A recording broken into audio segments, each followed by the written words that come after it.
एक दिन जब एक आदमी घर गया तो उसने देखा कि उसकी पत्नी अपने छोटे बच्चे के छोटे से बिस्तर पर उसके साथ ही लेटी हुई है। उस आदमी को आश्चर्य हुआ और उसने कहा कि अगर तुम आराम करना चाहती हो तो तुम मेरे अपने बिस्तर पर लेट जाओ, तुम तो यहाँ अधिक थक जाओगी। उसकी पत्नी उठ बैठी और उसकी आंखों में आंसू बहने लगे। पति चिंतित हुआ। पूछने पर पत्नी ने बताया कि सुबह वह कुछ चीज़ें देने के लिए एक अनाथालय गई थी। वहाँ उसने छोटे बच्चे को देखा जो केवल कुछ महीने के थे और चुपचाप अपनी खाटों में लेटे हुए थे। वे बहुत खुश हुई तो उसने महिला पर्यवेक्षक से पूछा, आपने इन छोटे बच्चों को इतनी अच्छी तरह से कैसे प्रशिक्षित किया है?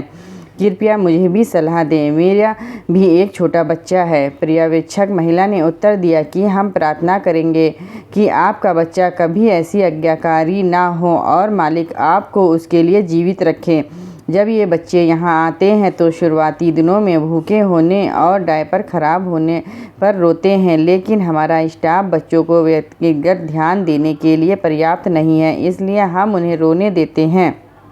कुछ ही दिनों में उन्हें इस बात की आदत हो जाती है कि यहाँ रोने से उनकी ज़रूरत पूरी नहीं होगी, चाहे खाना खिलौना हो या डायपर बदलना। आपात स्थिति को छोड़कर सब कुछ समय पर किया जाता है। जब हम इसे समझते हैं तो उनका रोना कम हो जाता है और धीरे धीरे पूरी तरह से बंद हो जाता है। अगर यह बच्चे अपने माता पिता के साथ होते तो भूख लगने पर, डायपर गंदा होने पर और भावनात्मक अंतरंगता के लिए या कोई ऐसी समस्या के हल के लिए जिसे उनके छोटे नन्हे दिमाग समझ नहीं सकते, वे रो रो कर अपने माता पिता का ध्यान अपनी ओर आकर्षित करते या उनकी मदद लेने की कोशिश करते, उनके प्यार की कोमलता और गोद की गर्मी का अनुभव करते।